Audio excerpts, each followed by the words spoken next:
queridos, nessa noite nós queremos falar um pouco aqui do Apocalipse. Eu quero começar com o penúltimo versículo deste livro. Abra lá no capítulo 22, versículo 20. É por aí que nós queremos começar o estudo dessa noite. Diz assim, queridos: aquele que dá testemunho dessas coisas diz: certamente venho sem demora. Amém. Vem, Senhor Jesus. Veja que esse versículo que está encerrando aqui este livro, ele fala dessa esperança. Quando diz vem, Senhor Jesus, é a palavra Maranata. Eu acredito que todos vocês já ouviram falar desse termo Maranata, quer dizer vem, Senhor Jesus, que é a esperança de todos os crentes, de todos os cristãos, ao longo de todos os tempos. Desde a primeira igreja, primeiro século, todos aqueles que tiveram, ao longo da história da igreja, com o olhar voltado para a verdade, tiveram no coração esse anseio de que o Senhor volte. Estudar o livro do Apocalipse nada mais é do que você cultivar no coração esta esperança. Isso porque, imagine só você, se na Bíblia não tivesse o livro do Apocalipse. Imagine que você tivesse Gênesis, Êxodo, Levítico, tivesse ali os livros do Antigo Testamento, tivesse os livros do Novo Testamento, mas se você não tivesse o Apocalipse, você teria uma história sem fim.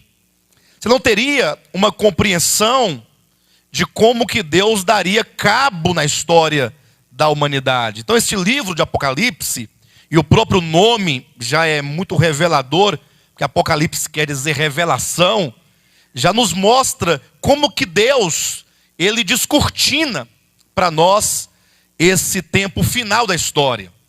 Apocalipse quer dizer revelação. Tem um sentido e um significado de tirar o véu. É como se Deus abrisse para nós uma cortina e nos permitisse contemplar como que ele, Deus, vai, por fim, intervir na história. Ele vai entrar na história de maneira efetiva para dar cabo de todo o sofrimento, de toda a maldade, do pecado. Nós sabemos que esse livro está conectado, está ligado à questão da queda de Lúcifer, no início. Não tem como você compreender o Apocalipse de maneira plena se você não está constantemente linkando, ligando as profecias do Apocalipse à sua origem, lá no começo, com a rebelião de Lúcifer. De maneira que nós sabemos que Deus, no início, com a queda de Lúcifer, ele não teve uma ação enérgica no sentido de pôr fim ao mal. Vocês estão entendendo? Ou seja, com a queda, com a rebelião de Lúcifer, eu costumo sempre falar, talvez qualquer um de nós pensássemos assim, bem, seria mais fácil, seria melhor para Deus se Deus banisse o mal no início, na sua raiz. Mas por que nós pensamos assim? Que tão logo Lúcifer caísse, Deus percebesse que o mal ali entrou, falamos certamente numa linguagem humana, Deus percebesse, como se Deus não soubesse de tudo, Deus poderia simplesmente cortar ali o mal pela raiz, podar, arrancar plenamente e pronto.